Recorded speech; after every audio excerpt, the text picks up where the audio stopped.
I'm Donna Rubin, and I'm a speech coach and a speechwriter and a speaker based in New York. And I want to share with you my project to revise the history of speech to celebrate and recognize women's voices in history. I got started on this project a few years ago because I started noticing that so many people were quoting Winston Churchill, the British statesman. I remember so many times reading quotes by Winston Churchill, and half the time they weren't even by him at all. They were misquoting Winston Churchill. But I got annoyed and I thought, why should we always be quoting Winston Churchill? And then I started noticing really that we were quoting men all the time. Churchill, Mahatma Gandhi, Abraham Lincoln, John F. Kennedy. And I thought, where are all the women? Why are we never quoting women's speeches in history? So I started on a research project. I thought it would be a small project, but it turned into a very big project, a multi-year project. I started researching the history of women's speech, and I looked through hundreds of speech anthologies trying to find speeches by women. And what I learned was revelatory. I found out that, in fact, women have been speaking in history for centuries. Women all over the world, women in North America, women in Latin America and South America, women in Asia, women in Africa, women all over the world, women on the subcontinent in India. But the history books have not acknowledged it and barely recorded women's speeches. So I started doing the research, looking in old archives and old newspapers and old out-of-print books, collecting the women's speeches and putting them online in a massive archive that I call the Speaking While Female Speech Bank.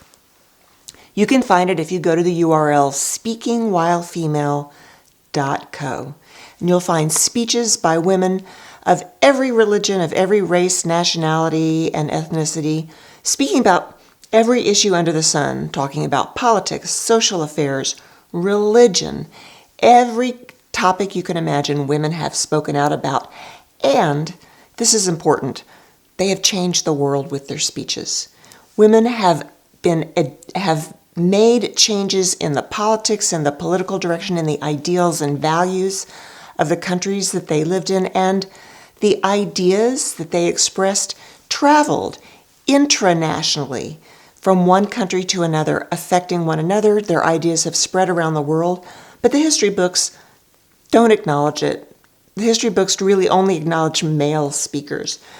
Now, my latest project is a book that's just being published now in March. It's called Speaking While Female: 75 Extraordinary Speeches by American Women. And it tells the story of America, or the United States, from the 1600s, from 1637 until the present, making the argument that at every major period in American history, at every critical juncture in history, women have spoken out, changing the nation, the direction of the nation, making key reforms, introducing ideas, using their creativity, their intellectual firepower, their expertise, adding their voices to the world and changing the world as we know it. And today, on World Speech Day for Women, it's important that we all recognize this history and celebrate it. Because ultimately, the message is not about the past, the message is about the present. We need role models. We need an accessible and inspirational past. We need to see ourselves in the history books, and we need to see ourselves represented so that we know, so that I know and you know, that we too can put our voices into the world to create the world that we want to live in and the world that we want to pass down to future generations. So on World Speech Day for Women, please join me in celebrating women's speeches, and more importantly, know that your voice matters and that you too can put your voice into the world and speak up for the values that you believe in to create the world that you want to see. Thank you.